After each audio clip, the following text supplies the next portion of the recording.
I wish good things to you who's watching this. I am Alexey, and this is the finals of the inaugural Australian Online Carcassonne Championships between the players with the screen name of Smurf and King D and a bunch of letters.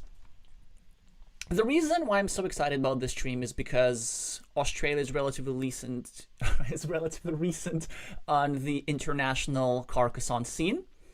In fact, 2025 has been their first year of participating in the World Team Carcassonne Online Championships. And despite that, they managed to already gather 22 players for their national championship, which was held online on Board Game Arena. So you can see the preliminary stage over here, all the 22 participants. And this is how they're scored. There were 6 rounds in rather rapid time formats, and then 3 players emerged with 5 victories and 5 players with 4 victories out of 6. Then a preliminary playoff was held between the 5 players who scored 4 victories out of 6, and then after this, a smaller playoff between the one player, the best player amongst all those who scored 4 victories, and the players who scored 5 victories. Then between those finals 4, a more traditional playoff format was held. So let me just show you how the grid looks like in a second. So kind of like this. So interestingly, 2 noteworthy players were eliminated. First of all, the player with screen named Chilp, who was the one who came on top of everybody in the preliminary rounds, was defeated by one of the finalists, the player with screen named Smurf. And earlier in the preliminary playoffs, the organizer of the championship and the representative of Australia, the Champions League, and the captain of Team Australia at the World Team Carcassonne Online Championships, the player with the screen name Me Got No Skill, was eliminated as well. So now only 2 remain, the players who you do see on the screen. And the victory is going to be decided in about 90 minutes or less, probably significantly less, as Australians are known for their fast pace on average, maybe even faster than anybody in the world. Maybe Ukrainians could compete, or maybe Spaniards, with that metric. The format is pretty straightforward. It's the most common format for online championship playoffs. It's going to be a best of 3 standards, time control on Board Game Arena, which means a 3-minute time bank plus a maximum of 45 seconds per move extra. So we should be starting in around a minute. Just wanted to have a closer look at the players. Now, the player with screen name Smurf is part of the national team. As you can see, a wealth of experience of nearly 6,000 games and a solid expert rating of 503. And King D has a very impressive rating of 626, which might be even the highest amongst all Australian players. This I'm not quite sure, but I'm fairly confident this is the case. Now, as you can see, their main competitive experience comes actually from competitive Ticket to Ride, and only 500 games in Carcassonne so far. But the stats are really good, both the rating and the win percentage, and so just based on the stats alone, I would probably put King D as the slight favorite here for today. Maybe not by much, because Smurf has more experience in tournament play, being part of a national team, unlike King D. So both are representing different parts of Australia as well. King D is from Queensland and Smurf is from South Australia. So it's very nice to see different parts of the country represented. Oh, thank you, Me Got No Skill, in the chat for confirming that the winner of the championships today is not only going to represent Australia at the World Individual Championships in Germany later this year, but also they have the right to represent Australia in the next year's Carcassonne Champions League. Alrighty, hi Daniel. Hi Devaka, hi Temrak, hi Helge. So yeah, we should be starting right now. Let's see if the players are online yet. And yes, they are. The table has been created and should be starting any minute.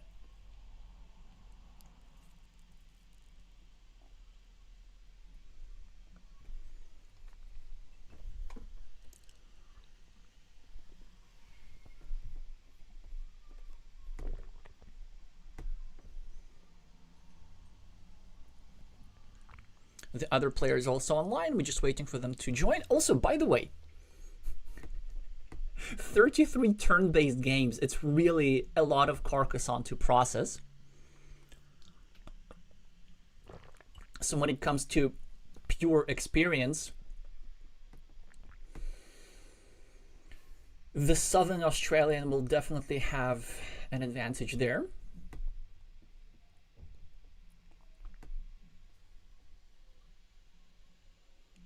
Please don't jinx it, me, got no skill.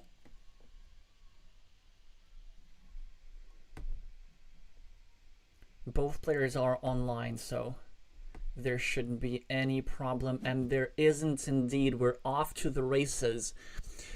Smurf's going to be the starting player, playing the red meeples. King D playing blue. Red meeple goes over here in the starting road, and already blue responds quite untraditionally. Usually you place a blue meeple over here precisely to avoid a situation like this. So what Smurf kind of nicely did, they secured themselves a 5-point road in just a couple of tiles, and both players have now bits and pieces on soon to become important cities.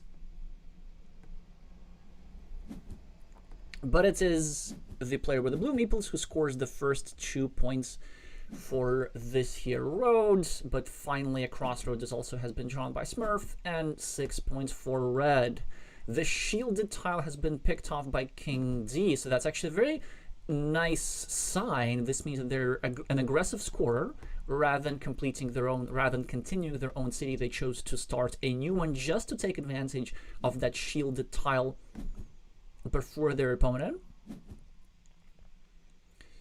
Also now trying to start a third city, unsuccessfully, as Smurf got himself the chance to complete some more cities and even drop a very early farmer as well.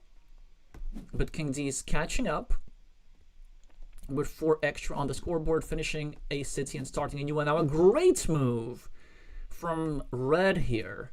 Not only taking 2 points and not only preparing a 4-point loop for himself, but also creating a threat of permanently blocking this here blue meeple. If only a Dorito tile or something like this is drawn by red on his next move, then of course he's gonna make sure that this square can never be filled and this city can never be finished. And it's gonna be a big deal because meeple counts are gonna matter a lot in this position. It's a very open position, so look at this field here with so many green squares and already 3 cities on it. And this means that this here field, and it gets even bigger as blue gets the first monastery of the game, this field is likely going to decide the outcome of the game. And whoever has the meeple majority is going to have the advantage in the field fight. And that's why I'm surprised I think Smurf here, but prematurely, goes for a simple city starting move. It was way, way better to just go over here and take care of this city, because if Smurf delays the blocking for too long, then blue can just get a bunch of city tiles here, here, here, like this, consolidate, and then get all his meeples back for the field fight. And now, for example, red should absolutely spend the shielded tile on trying to block that blue meeple, especially considering that blue doesn't have any meeples in hand. So they're now going for a scoring approach. They chose to place the last meeple on the monastery, which I do believe is a great idea, because in addition to equalizing the field, they also need to catch up on the scoreboard a little bit, and they're just 2 tiles away from consolidating 2 monasteries. And red does in fact sacrifice the shielded tile quite wisely to finally block this here blue meeple. Blue got himself a meeple back, but overall it's going to be quite a difficult game here for blue as red is trying to make blue lose yet another meeple. But this is a great tile and a great sequence from blue, trying to prevent this red farmer for connecting into the field. And interestingly, red didn't choose to protect this connection. There's still starting tiles available, so there's still 3 starting tiles that fit into this square. But instead, red chose to prioritize blocking blue first. And blue again chose not to block this connection yet, but instead just continue his blocked city plus the 2 monasteries. It actually does look like the wiser choice.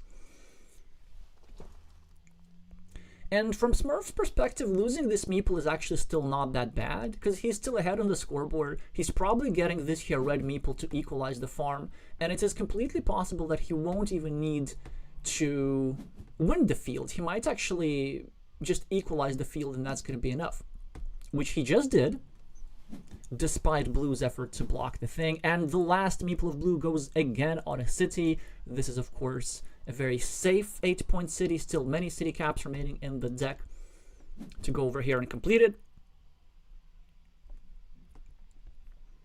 And it's also quite easy for blue to recover these here monasteries.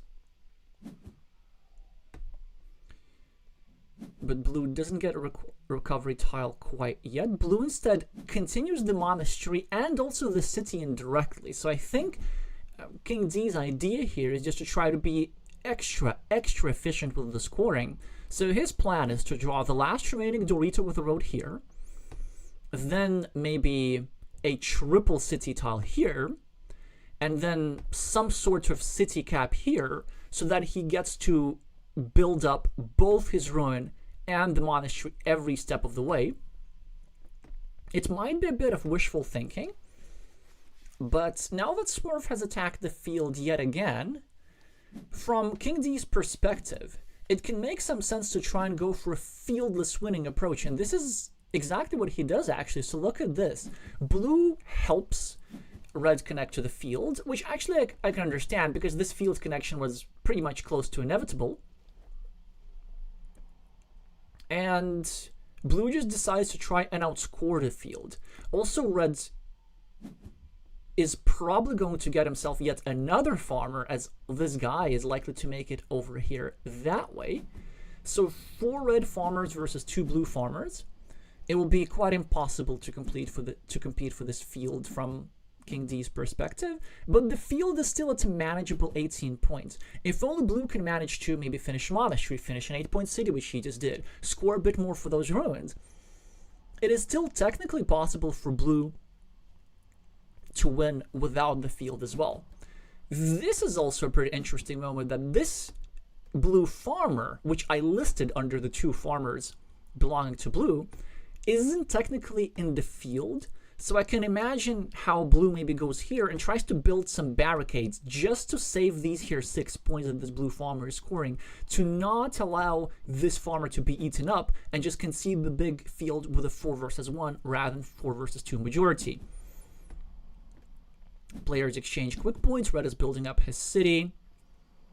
King D is getting himself some love from the tile deck, at least a little bit. Now going to catch up on the scoring and get 4 more points for the city. It really, really means a lot for a situation where blue has only 1 meeple available for himself to play. Smurf now attacks the city of King D, figures that he has enough meeples to do that, scores 5 points of his own. The idea, of course, is just not to allow King D to get the last road Dorito tile and take advantage of all these shielded tiles over here. This is still not a bad deal for King D, as he achieved at the very least the necessity for red to invest a meeple.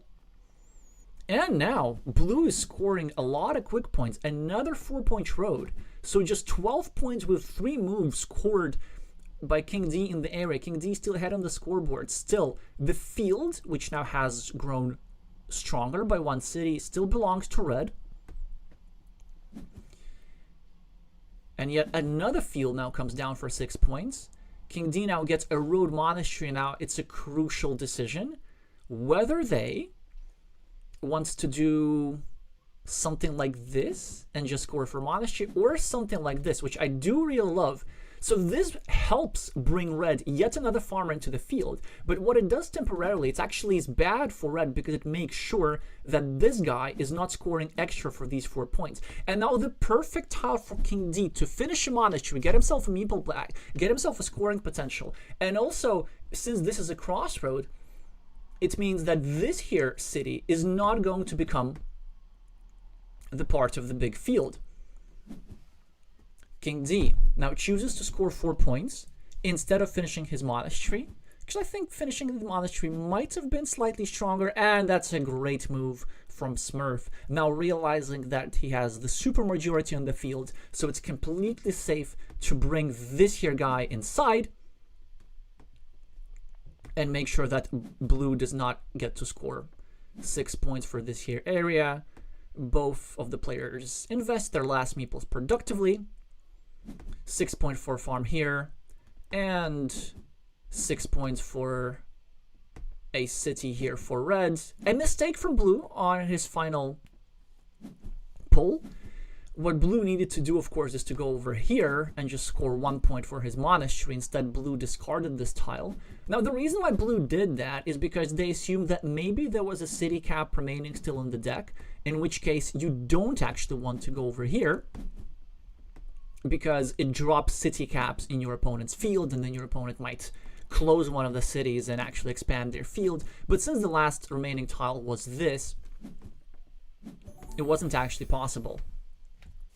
In any case, blue did accomplish what seems like a comeback, and this 1 point missed didn't really matter.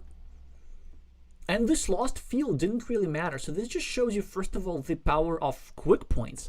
12 points over here at the very least, and also the power of monasteries. This completed monastery over here, this completed monastery over here, and despite losing what ended up being the largest feature on the board, a 21 point field with 7 completed cities in this here area, blue still managed to prevail. So the score is now 1-0. It's a best of 3, so if King D wins the second one, he's going to be the first ever Australian online Carcassonne champion. So Smurf needs to catch up on this one, but it's going to be a bit more difficult since King D is the starting player, so he's going to get a statistical advantage, and yet on the scoreboard already 4 points have been scored by red. The first shielded tile drawn by blue, the first monastery drawn by red, and also an excellent monastery placement. Instead of going here for 5 points, he went for 4 points, but the double control of his opponent's meeple. So these here squares are under the servitude of this here red monk. Also, oh, okay, that one is either a misclick or a massive mistake. I'm pretty sure that was a misclick. Of course, with this here move, as red, you always want to take these 4 points, these 2 points for the road. Instead, it seems that red maybe misclicked slightly by playing a bit too fast and meepled this here city. And also now red's problems continue as King D gets the second monastery of the game, but one which is just much better prepared. And look, just on the very next move, red already gets his own monastery, but this one's worth only 5 points compared to 8 points for blue. Still, it's a roughly equal position. And this here monastery is very nicely placed because it controls multiple squares in blue city. So I think from blue's perspective, what you actually need to do, you need to just stop building the city, really, and just let red decide if he wants to connect or not. This move I like, because blue builds the city in such a way which doesn't actually help the monasteries. And now Smurf needs to decide whether to invade the city or not. He chooses to do so, but then it creates another problem. If King D is going to get himself a city plus road tile, he's going to go over here and block the square, blocking the monastery of red. Red figures that there's not such a huge chance of this happening, so he just goes and connects to the city as it gets progressively bigger. And Red still preserved the chance to get yet another Dorito and an extender and try to create a huge city around his own monasteries. So this is a great position for blue overall just because of yet another monastery over here, but red could quite easily turn this around by the exact tile like this, but I'm really surprised why red didn't want to go for this big city. I know that he might think that there's only 2 tiles remaining to connect, but there's still 3 tiles to separate, and it actually could be the case that blue would be the one who's forced to place the separation tiles over here, thus helping red's monastery and red's independent city. So it looks like a missed opportunity there. In addition to not being able to fight for the big city, Reds is also going to be forced to spend a valuable city cap here just to get his own monastery out of trouble. And now a great tile for blue as he gets himself the first 4 points on the game, and most importantly, a coveted meeple back. Smurf, with a road move, finds a productive use for it. Just breaking Blue's road at the bottom. Blue with a swift response of 3 points and placing this road end so that he can continue his road indirectly, and Smurf recognizes this, still trying to break the road pattern, but again, the thread has been restored as blue is trying to get himself a bunch of curves and go like this and still take advantage of this road pattern. Now probably, well, this is not the move that I quite expected. Yeah, probably would have waited for that curve. So still, King D is going to have himself a nice 6-point road. Smurf was trying to start a road of his own, but that gets thwarted, sort of, kind of. In the meantime, Red manages to draw a splitter tile and continue and complete his monastery at the top, and also neutralize the city invasion threat of blue from above. So overall, a decent position for red, but still, I'm going to say that the advantage still slightly belongs to blue because of this here monastery cluster. But after this move, now these monasteries are in severe danger. With a single road tile, blue can block 2 of these blue meeples, but a road tile is not what red has drawn. Red continues his own city and monastery, but this allows blue to get himself an 8-pointer and a meeple back.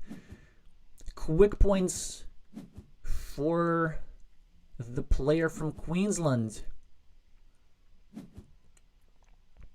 But it comes at a price, as this here move forgoes the option of defending these monasteries, and instantly with the first road tile that red has drawn, red traps these 2 monastery meeples. Tamrak is asking, is it best of 3 or best of 5? I'm pretty sure it's best of 3, but in case I'm wrong, then we know that the organizer is in the chat, so if me got no skill, you could correct me. That would be great.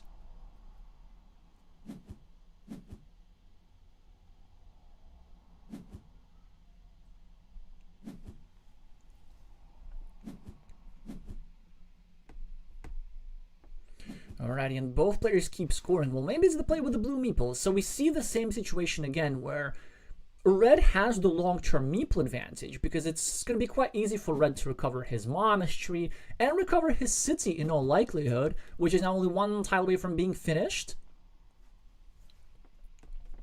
But blue with a scoreboard lead and a lot of monasteries as well. So some quick points for blue. Also extremely aggressive to just take the 3 points here rather than go here and get himself a meeple back. And this is a devastating tile for red, I was going to say, as blue manages to connect to the city, but not really because the last splitter in the deck has been immediately drawn by Smurf, leaving only 4 points for this small city for blue and scoring a whopping 20 points for this here city for red. And still somehow blue is ahead on the scoreboard by 1 point. And blue still has the 2 extra monasteries. It's still a fantastic position. So Smurf needs to start to use his meeple advantage, but he doesn't quite get the best tiles to do so. He needs to find something more impactful from the deck. Okay, so 4 points is a nice start. But King D is still scoring on the right. Now gets himself a city cap, which also red needs to liberate his monastery.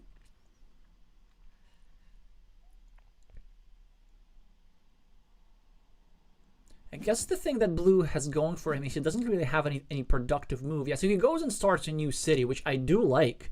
Again, we see that the player from Queensland is very generous with his last meeple. Most of the time it works out because he's following the principles that there's multiple places on the board where he can recover one of those meeples. So there's still a couple of road ends remaining. 1, 2, 3, 4, 5, 6, 2 crossroads, or 1 crossroads actually still remaining to finish this road. And there's still a few straight lines, 1, 2, 3, 4, 5, yeah, 2 straight lines remaining that go here and can finish this monastery for him. So it's completely safe to start a new city.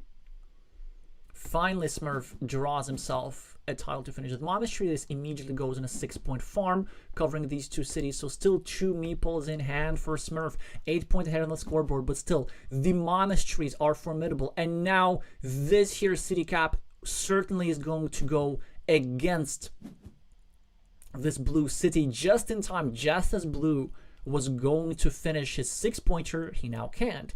Probably what he's going to do is just continue his road, or maybe continue his monastery. Yeah, this is a bit better, just leaving the road in a safer location, still making sure that if he draws a crossroads, it still hits.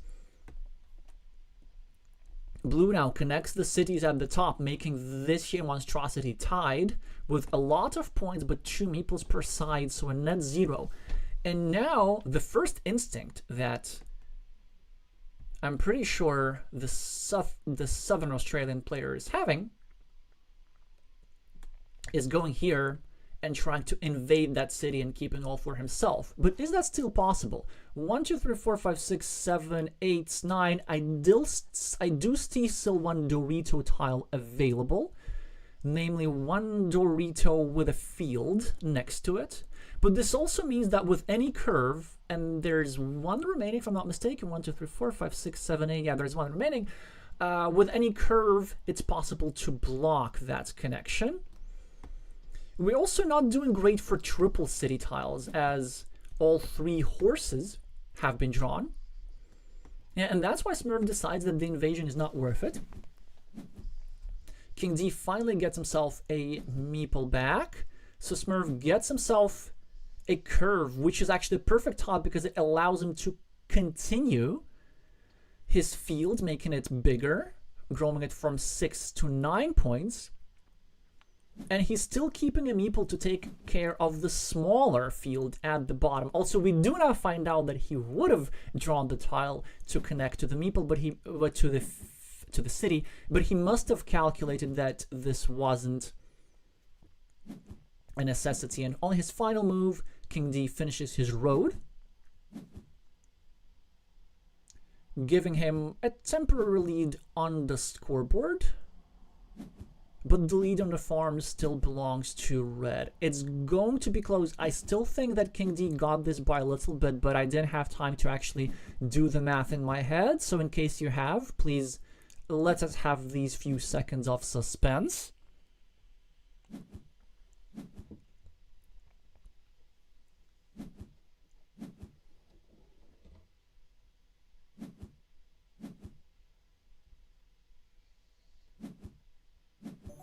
And a 7-point difference. So very efficient match in just 25 minutes. We have ourselves the new and the first Australian champion, the Ticket to Ride specialist from Queensland, who has now transferred his competitive board gaming skills into Carcassonne and is likely going to represent the country of Australia on the 25th of October in Herne, Germany, at the 2025 Individual World Championship of Carcassonne.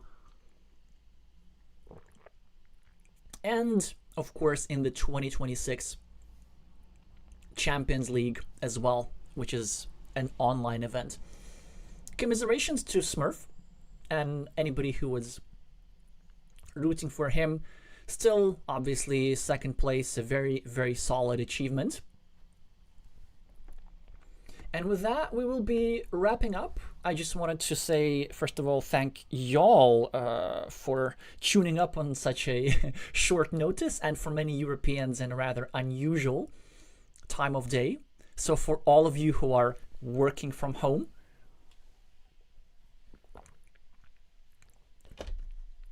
and I just wanted to express how pleasant it is to see new countries joining the international scene, and especially growing so quickly, because Australia only really started taking competitive Carcassonne on an organizational level in the second half of 2024. Now they have already several players with expert rating, not only the 2 finalists, but I can think of at least 2 or 3 more who were part of the national team and other participants of the tournament. So for all of you who don't know, an expert rating is one which is over 500, and probably many more are still to come. So yeah, this is going to be our last stream of July. No particular plans next, in case there's another national championship in August, and there might be. We're going to cover it, so stay tuned until then. Thank you again to Me Got No Skill for organizing the tournament, and also thank y'all so much for watching, and I'ma see you soon.